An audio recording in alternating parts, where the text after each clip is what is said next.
Hyderabad film Nagar car accident కేసులో కొత్త twist out చూస్తున్నాం. ఫెరారీ కారులో పయనిస్తున్న వ్యక్తుల వివరాలు గోప్యంగా ఉంచుతున్నారు పోలీసులు. కారులో బడాబాబుల పిల్లలు ఉన్నట్టు తెలుస్తోంది.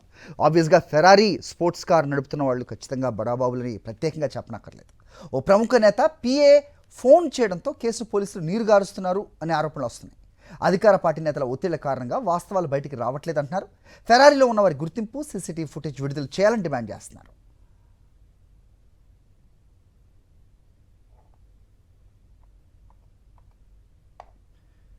గత రాత్రి హైదరాబాద్ ఫిలిం నగర్లో ఫెరారీ స్పోర్ట్స్ కార్ ఒక యాక్సిడెంట్ జరిగింది. దాంట్లో కొత్త ట్విస్ట్ చూస్తున్నాం. ఆ ఫెరారీ కారులో ఎవరైతే ట్రావెల్ చేస్తున్నారో, ఈ యాక్సిడెంట్కి కారణమయ్యారో ఆ వ్యక్తుల వివరాలు బయటికి రాకుండా గోప్యంగా ఉంచుతున్నారు పోలీసులు.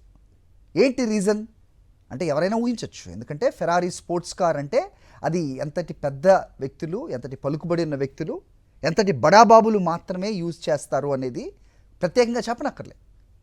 ఆ కారులో బడాబాబుల పిల్లలు ఉండబట్టే పోలీసులు వారి ఏదైతే ఉంటుందో వారి ఐడెంటిటీని గోప్యంగా ఉంచుతున్నారు అనే విమర్శలు వినిపిస్తున్నాయి.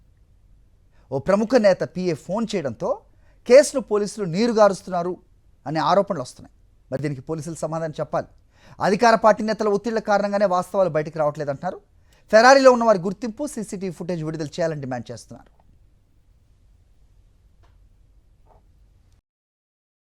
మరిన్ని అప్డేట్స్ కోసం ఛానల్ను సబ్స్క్రైబ్ చేయండి. నోటిఫికేషన్స్ కోసం బెల్ ఐకాన్ పై క్లిక్ చేయండి.